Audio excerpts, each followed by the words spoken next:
Tripura violence. हाल ही में news आ रही है कि त्रिपुरा में हिंदू मुस्लिम राइट्स देखने को मिल रहे हैं और विश्व हिंदू परिषद की रैली के समय वहां पे काफी तोड़फोड़ भी देखने को मिली।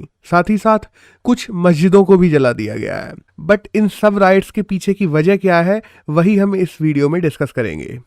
बेसिकली इस पूरे इंसिडेंट की बात करें तो यह इंसिडेंट त्रिपुरा की नदन डिस्ट्रिक्ट धर्मनगर में हुआ है। वहां पर हाल ही में बांग्लादेश में जो हिंदुओं के खिलाफ वायलेंस किया गया है, उसके खिलाफ विश्व हिंदू परिषद एक रैली निकाल रहा था।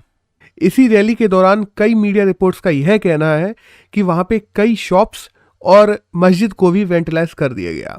बेसिकली यह पूरी घटना धर्मनगर के चमटीला एरिया की है, जिसके बाद पूरी धर्मनगर डिस्ट्रिक्ट में सेक्शन 144 इम्पोज कर दिया गया। इसके बाद वहां पे सेंट्रल पैरामिलिट्री फोर्सेस और जो त्रिपुरा स्टेट राइफल के पर्सनल्स हैं उनको भी डिप्लॉय कर दिया गया है। बट इसके बाद यह राइट्स और ज़्यादा बढ़ते चले गए और हम देखते हैं जो दरगाह बाजार है गोमती डिस्ट्रिक्ट का, खास चौमानी सीपी जाला डिस्ट्रिक्ट का, पानी सागर में और सिपाही जाला डिस्ट्रिक्ट तक यह पूरे राइट्स फैल गए थे। हालांकि त्रिपुरा पुलिस के द्वारा यह कहा गया कि जो लॉफुल एक्शंस थे वो लिए जा चुके हैं और अब सिचुएशन अंडर कंट्रोल है। पर इसके बाद भी कई इंस्टेंसेस हमें राइट्स के देखने को मिलते रहे और बेसिकली जो चमटीला का एरिया है वहां कई सारी शॉप्स और पब्लिक प्रॉपर्टीज को आग लगा दी गई। हालांकि नॉर्थ त्रिपुरा डिस्ट्रिक्ट की पुलिस के द्वारा यह कहा जा रहा है कि सारी ही मॉस्क को अंडर सिक्योरिटी रखा गया है और किसी भी प्रकार का नुकसान किसी भी मॉस्क को नहीं पहुंचा है। पुलिस का कहना है कि इन राइट्स में किसी भी मॉस्क को वेंटिलाइज नहीं किया गया है और जितनी भी सोशल मीडिया रिपोर्ट्स या खबरें चल रही हैं वह पूरी तरीके से झूठी हैं।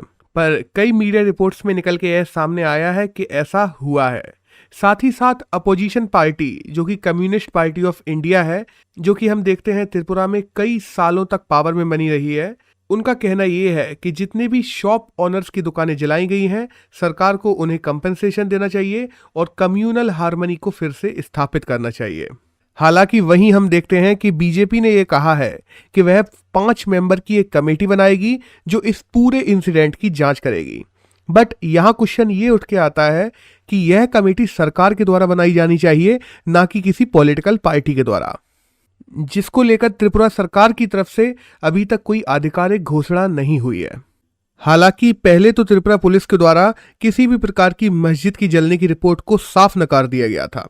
बट हाल ही में यह मान लिया गया है कि वहां पे मस्जिद नहीं जली है, केवल मस्जिद का प्रेयर हॉल जला है। बट इस पूरे इंस्टेंस के बाद त्रिपुरा पुलिस के द्वारा तकरीबन 102 सोशल मीडिया अकाउंट्स को यूएपीए एक्ट के अंतर्गत ला दिया गया था और उन्हें चलाने वाले लोगों को भी डिटेन कर लिया गया था। साथ ही साथ हम देखते हैं कुछ जर्नलिस्ट जो वहां पे मॉस्क जलने की बातों को फैला रहे थे उनको भी डिटेन कर लिया था।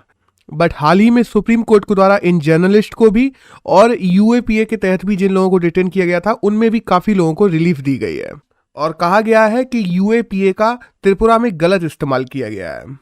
बट इन राइट्स का असर अब हमें महाराष्ट्र के नांदेड़, अमरावती और मालेगांव तक देखने को मिल रहा है, जहां पर सोशल मीडिया के थ्रू इन राइट्स की बातें पहुंची हैं और वहां पर भी ऐसे राइट्स शुरू हो गए हैं। और हाल ही में महाराष्ट्र पुलिस के द्वारा भी उन राइट्स को शट डाउन किया जा रहा है। अब यह राइट्स किस प्रकार भड़के और इनके पीछे की असली सच्चाई तो जब कमेटी की रिपोर्ट आएगी तभी पता पड़ पाएगी। धन्यवाद।